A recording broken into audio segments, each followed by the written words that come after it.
Welcome in Raj education channel. आज हम पढ़ेंगे lesson number 5, use of tools in welding shop. Welding करता वापरण्यात येणारी सर्वसाधारण हत्यारे, वेल्डिंग शॉप में यूज होने वाली इंस्ट्रूमेंट, ये लेसन हम इस वीडियो में पढ़ेंगे। तो वेल्डिंग शॉप में यूज होने वाली centre punch, steel rule, try square, scriber, ball pin hammer, chisel, hexa frame,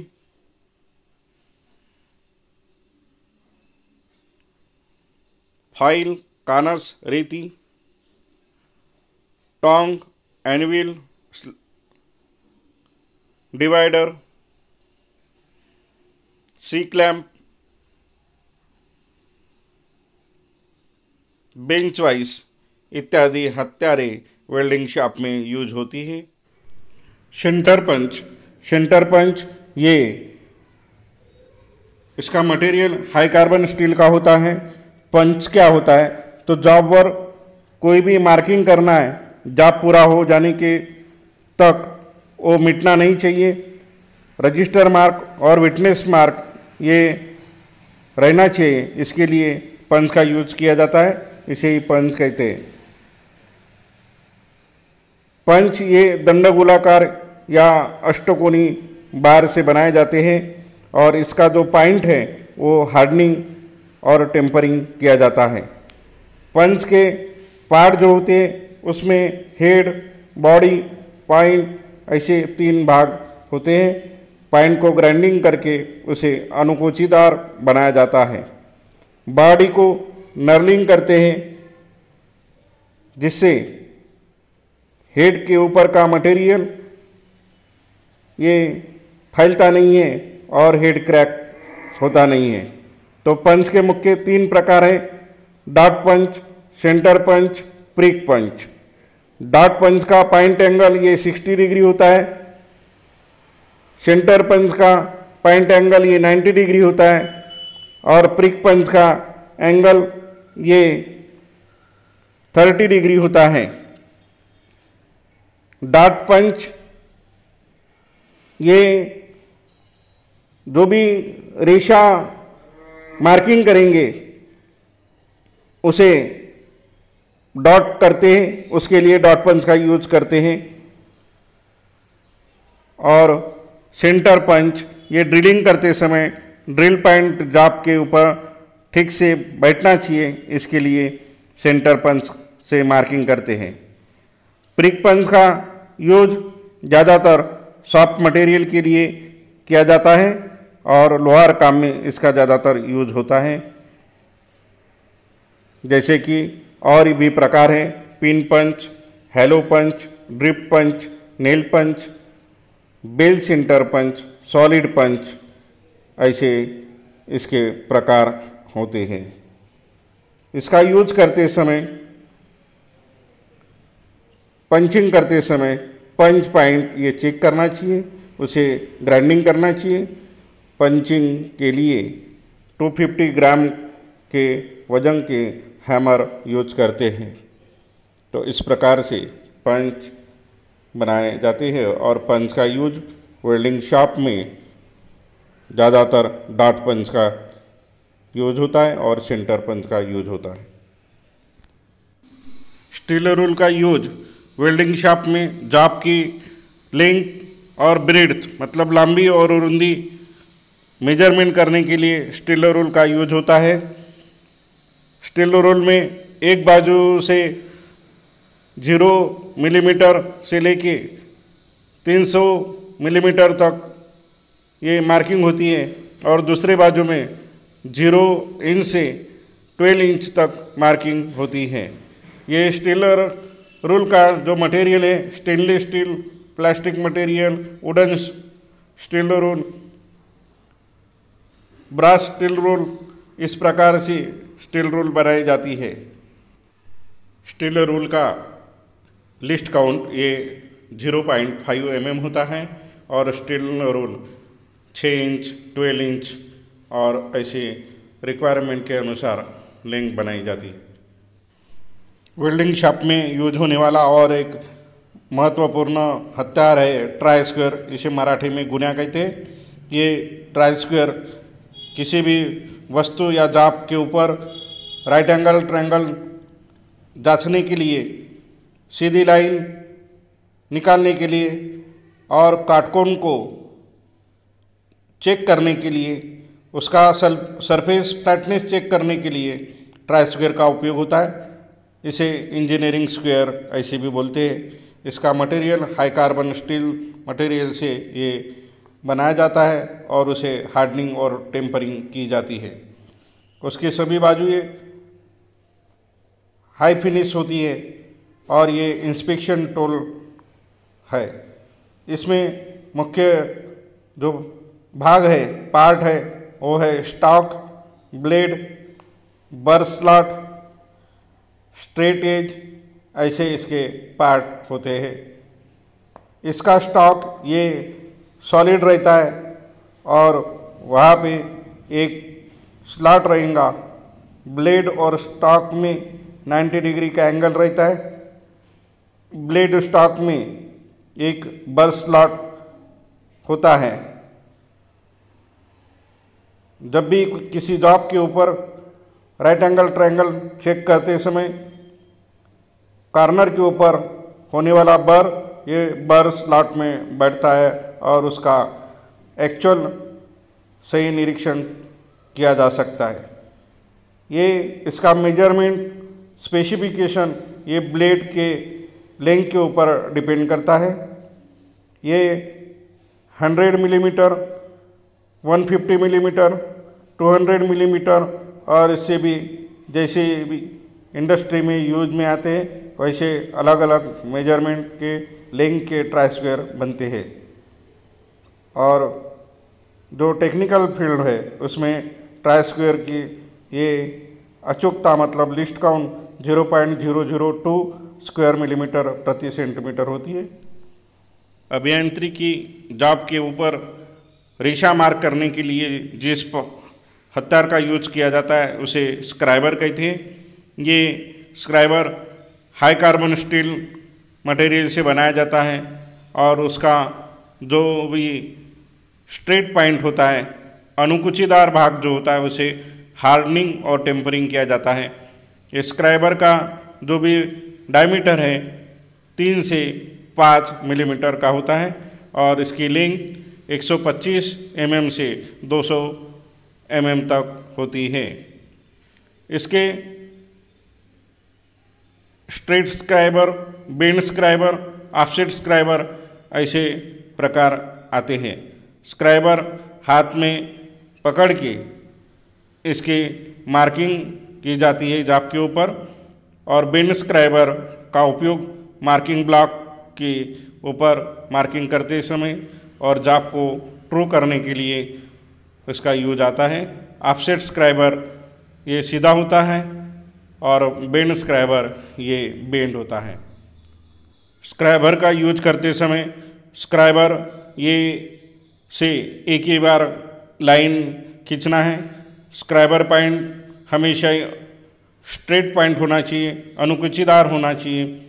ये स्ट्रेट पॉइंट होने के कारण ये उसे एक कार्क शीट या कागज़ में उसको लपेट के सुरक्षित जगह पे रखना चाहिए। हैमर ये हैंड टूल करके पहचाना जाता है।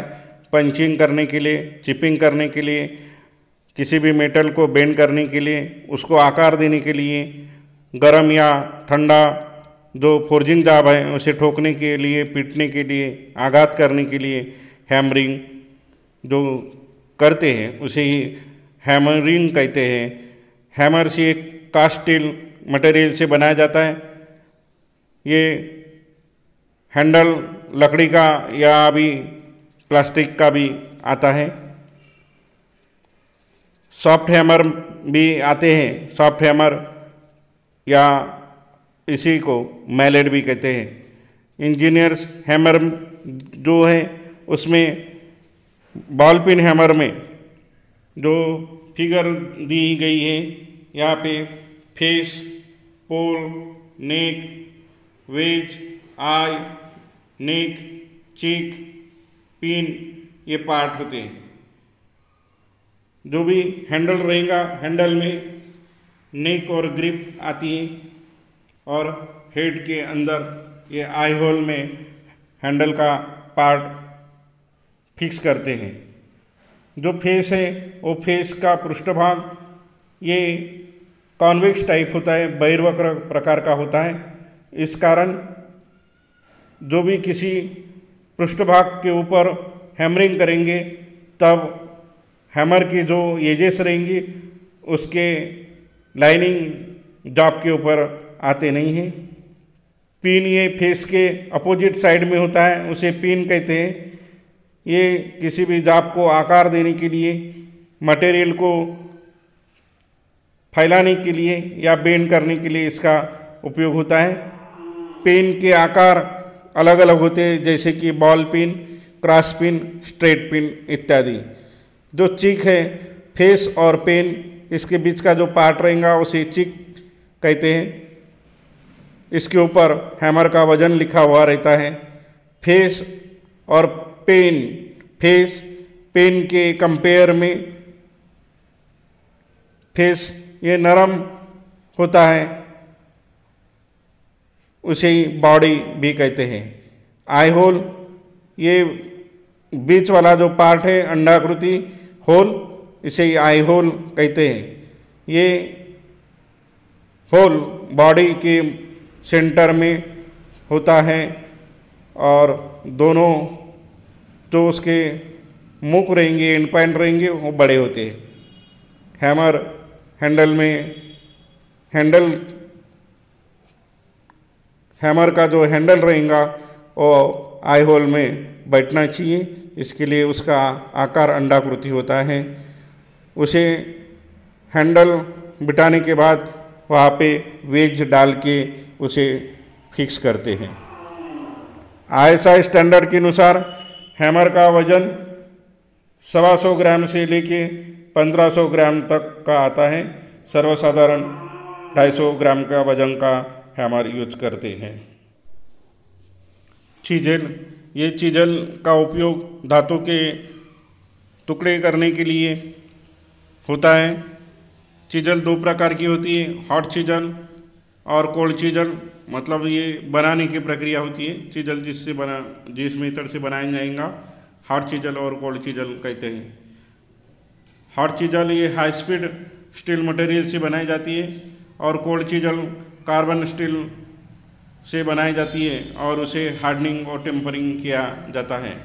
तो ये जो पॉइंट है उस पॉइंट के ऊपर भी उसके प्रकार गिरते हैं। क्रॉस कट चीज़ल, इसे कैप चीज़ल भी कहते हैं। Half round chisel, flat chisel, diamond point chisel, ये इस प्रकार की चीज़ल होती है। ये चीज़ल का हेड जो होगा मशरूम हेड होता है। इसका यूज हैमरिंग करने के लिए होता है, हेड के ऊपर हैमरिंग करके। और जो पॉइंट ये रहेगा उसका भी डिफरेंट एंगल रहता है। तो ये है चीज़ल, ये वेल्डिंग शॉप में बहुत ही इम्पोर्टेंट हथियार है। हैक्सा, जॉब को वाइस में फिक्स पकड़ के हैक्सा के माध्यम से धातु को काटना इजीली हो सकता है। ये हैक्सा के मुख्य जो पार्ट है वो है frame, handle, wing nut, screw and blade. जो फ्रेम रहती है उस फ्रेम के भी दो टाइप गिरते हैं। एक होते हैं सॉलिड, इसे फिक्स हैक्सा फ्रेम कहते हैं और इसे फ्लैट हैक्सा भी बोलते हैं। दूसरी होती है एडजस्टेबल हैक्सा फ्रेम। ये एडजस्टेबल हेक्सा फ्रेम में दो पार्ट होते हैं, एक दूसरे के अंदर स्लाइडिंग होगा और जो फ्रेम की लेंथ है कम ज़्यादा कर सकते हैं। इसमें अलग अलग लेंथ के ब्लेड फिक्स कर सकते हैं। ये फ्रेम ट्यूब से तैयार की जाती है या चैनल आयरन से भी तैयार की जा सकती है। ये सॉलिड या फ्लैट हेक्सा फ्रेम या फिक्स हेक्सा फ्रेम, ये इसमें एक ही मेजरमेंट का, एक ही लेंथ का हेक्सा ब्लेड फिक्स कर सकते हैं, इसलिए इसे फिक्स हेक्सा फ्रेम कहते हैं। इस फ्रेम के एक बाजू में नीचे के साइड में हैंडल बिठाया रहता है। ये जब भी यूज करेंगे तब हाथ से इसे इजीली पकड़ सकेंगे। हैंडल के अपोजिट साइड में एक स्टड होता है और वहाँ पे एक पिन फिक्स की जाती है। इस पिन का उपयोग फ्रेम में ब्लेड फिक्स करने के लिए होता है। स्टड के ऊपर दूसरे बाजू में फ्रेम के बाहर एक चौरस होल से स्टड आगे पीछे सरकता है। हैंडल के बाजू में नीचे बाजू में एक स्टड आयरन से बना हुआ होता है, उसे फ्लैट हेक्सा फ्रेम कहते हैं। तो इस हेक्सा फ्रेम में अलग अलग मेजरमेंट की high carbon steel, high speed steel, low alloy steel की ब्लेड यूज की जाती है। ब्लेड की सर्वसाधारण लंबी ये 250 से लेके 350 mm तक होती है और उसकी रुंदी 13 मिलीमीटर से लेके 16 मिलीमीटर तक होती है। इसकी जाड़ी 0.63 मिलीमीटर होती है और उसका जो भी रुंदी रहेंगी वो रुंदी 0.8 मिलीमीटर होती है। ब्लेड के एक ही बाजू में या दोनों बाजू में थ्रेड गिराए जाते हैं, जिसे दाते भी कहते हैं। ये दोनों एंड के ऊपर होल गिराए जाते हैं हेक्सा फ्रेम में फिक्स करने के लिए। ये इसका यूज हेक्सा फ्रेम में ब्लेड बिठाने के लिए होता है और ये हेक्सा ब्लेड की लेंथ इन दोनों जो होल रहते हैं वहाँ से काउंट की जाती है। फाइल, इसे कानस या रेती कहते हैं। ये फाइल एक कटिंग टूल है। पोलाद की पट्टी से दोनों एज के तरफ तिरछा व कटिंग एज के खांचे होते हैं, एजेस होते हैं और इस कटिंग टूल्स को हाथ से यूज करना पड़ता है। तो फाइल के जो मुख्य भाग है, पार्ट है, वो है टी, face, edge, heel, shoulder, tang, handle, ferrule, ये फाइल के मुख्य भाग होते हैं। धातु जो मटेरियल बना जाता है, किस मटेरियल से बनाया जाता है, तो ये हाई कार्बन स्टील मटेरियल से बनाई जाती है और इसके बॉडी को हार्डनिंग और टेम्परिंग किया जाता है। और जो टैंग होता है वो टैंग को हार्डनिंग नहीं किया जाता है।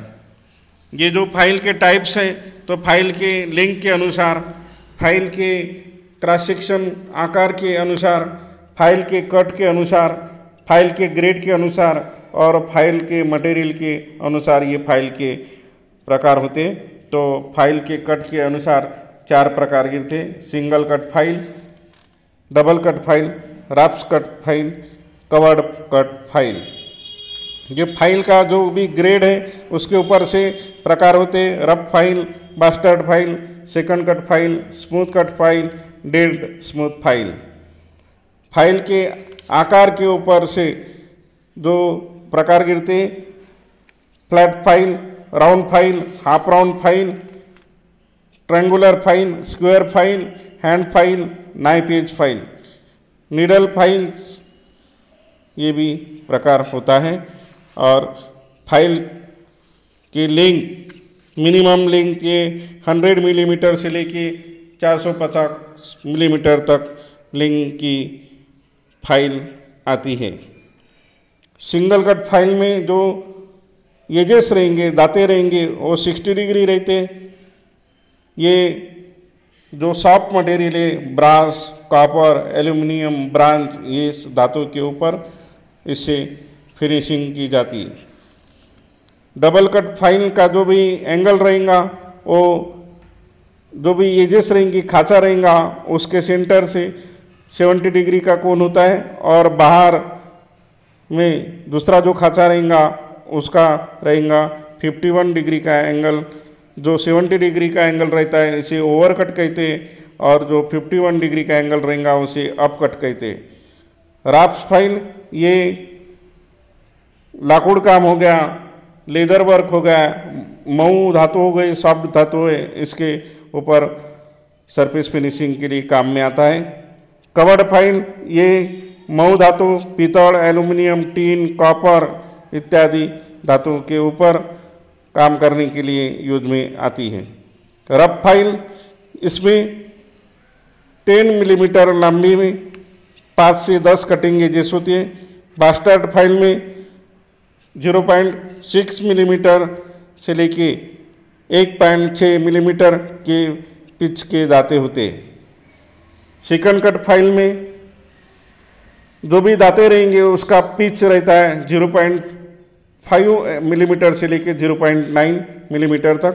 ये स्मूथ कट फाइल में फिनिशिंग अच्छी आती है। इसके पिच 0.9 मिलीमीटर से लेके 0.3 मिलीमीटर तक होता है।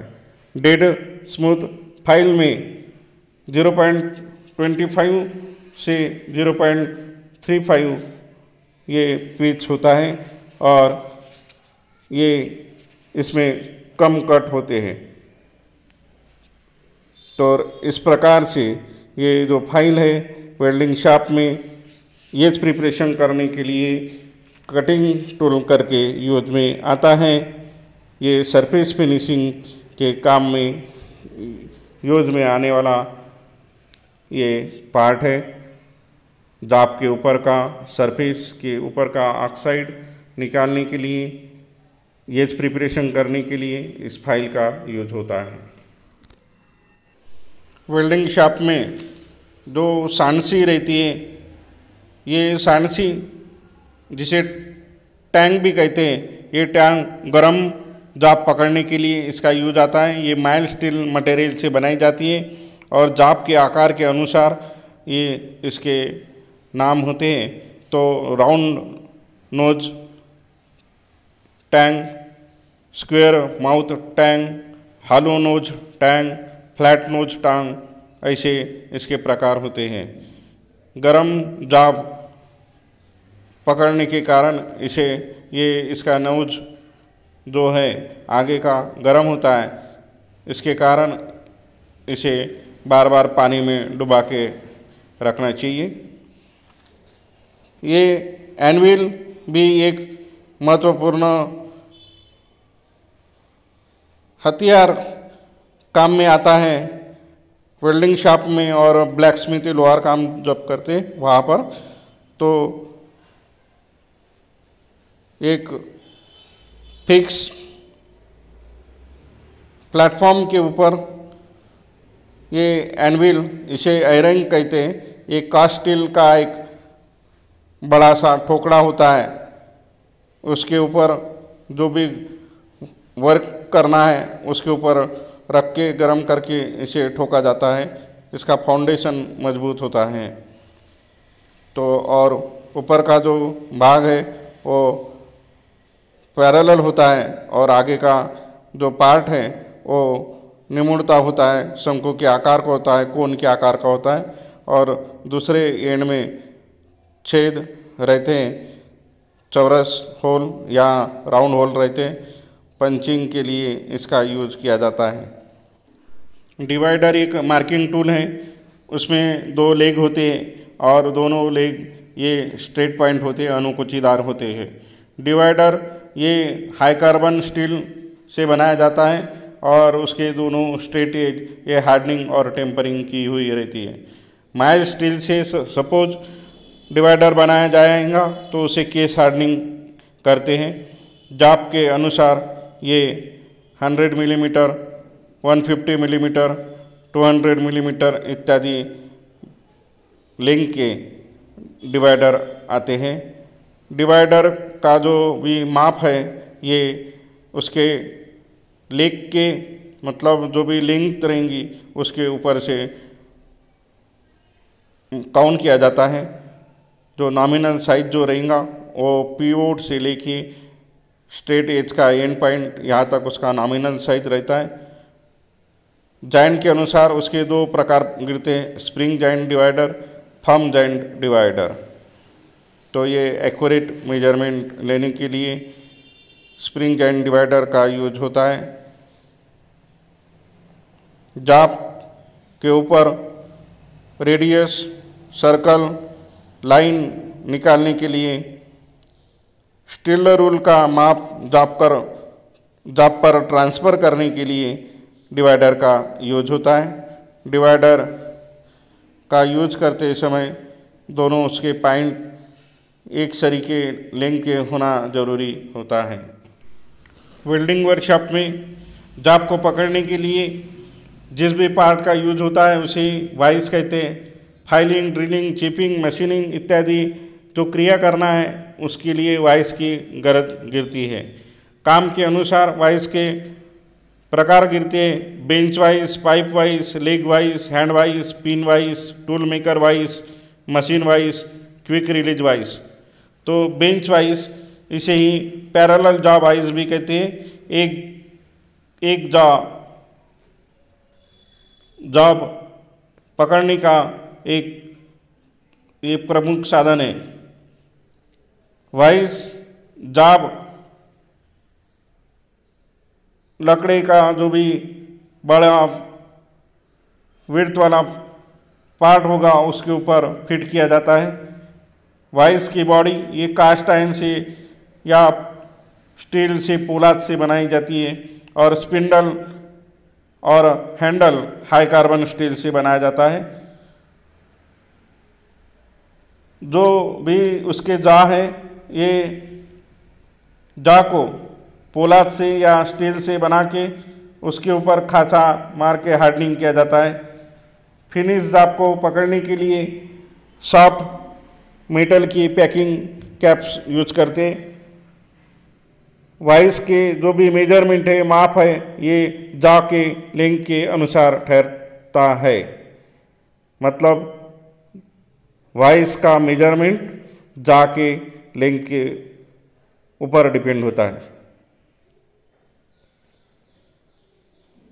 एक जा जो है उसका फिक्स होता है और दूसरा मूवेबल होता है, जिसे मूवेबल जा कहते और इसे एक को फिक्स जा कहते। जा स्पिंडल और बॉक्स के नट के कारण आगे पीछे सरकता है और जाप को फिक्स करता है। सी क्लैंप या क्लैंप कम जाड़ी के जो भी जाब हैं उसे पकड़ने के लिए ये जो साधन यूज करते उसके लिए क्लैंप का यूज होता है।